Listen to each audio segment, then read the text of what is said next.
ধসে বিপর্যস্ত পাহাড়, বিপর্যস্ত 10 নম্বর জাতীয় সড়ক। এবার শিলিগুড়ি কালিম্পং এর রাস্তায় নেমেছে ধস। দার্জিলিং যাওয়ার রাস্তাতেও ধস নেমেছে, দার্জিলিং রেল স্টেশনের কাছেও নেমেছে ধস। লেবংকার্ট রোডেও ধস নেমেছে, হিলকার্ট রোডেও পাগলাচোরা এবং মহানদী এলাকায় রাস্তায় ফাটল। রাস্তা মেরামতি শুরু হলেও টানা বৃষ্টিতে ব্যাহত হচ্ছে কাজ। ধসে বিপর্যস্ত পাহাড়, বিপর্যস্ত 10 নম্বর জাতীয় সড়ক এবং এবার শিলিগুড়ি কালিম্পং এর রাস্তায় নেমেছে ধস।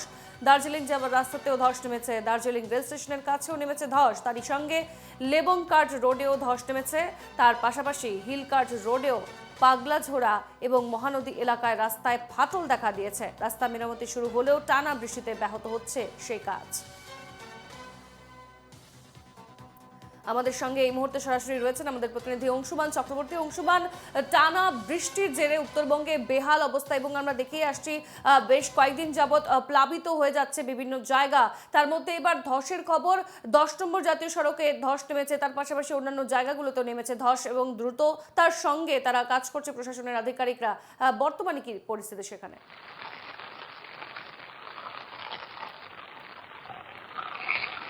দেখো, টানা বৃষ্টিতে কয়েকদিন থেকে উত্তরবঙ্গ বিপর্যস্ত। বিশেষ করে শিলিগুড়ির সঙ্গে সিকিমের যোগাযোগ করে যে রাস্তা, যে 10 নম্বর জাতীয় সড়ক, 10 নম্বর জাতীয় সড়ক কিন্তু একাধিক জায়গায় ধস নেমেছে এবং গতকালকেও নেমেছে।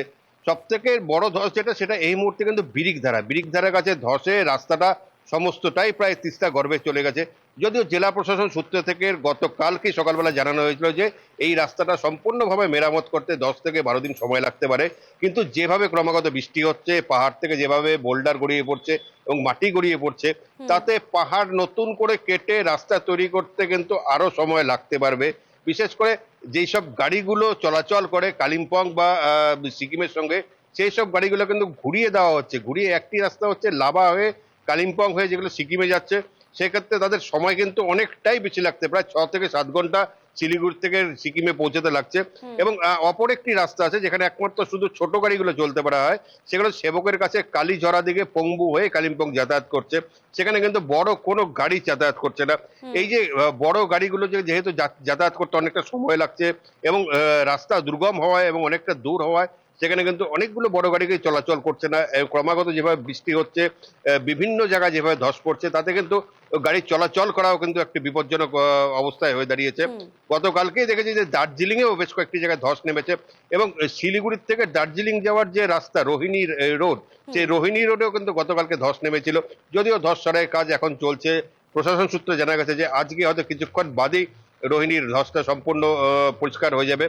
অপরদিকে শিলিগুড়ি থেকে কাশিয়াং এর মাঝে যে হিলকাট রোড, অর্থাৎ হিলকাট রোডের তিনঝাড়িয়ার কাছে অনেকটা রাস্তা কিন্তু ক্রমাগত বৃষ্টির জন্য ধসে গেছে, বসে গেছে এবং সেখানে রাস্তাটাও কিন্তু সমস্তটা ধসে যাওয়ার সম্ভাবনা রয়েছে।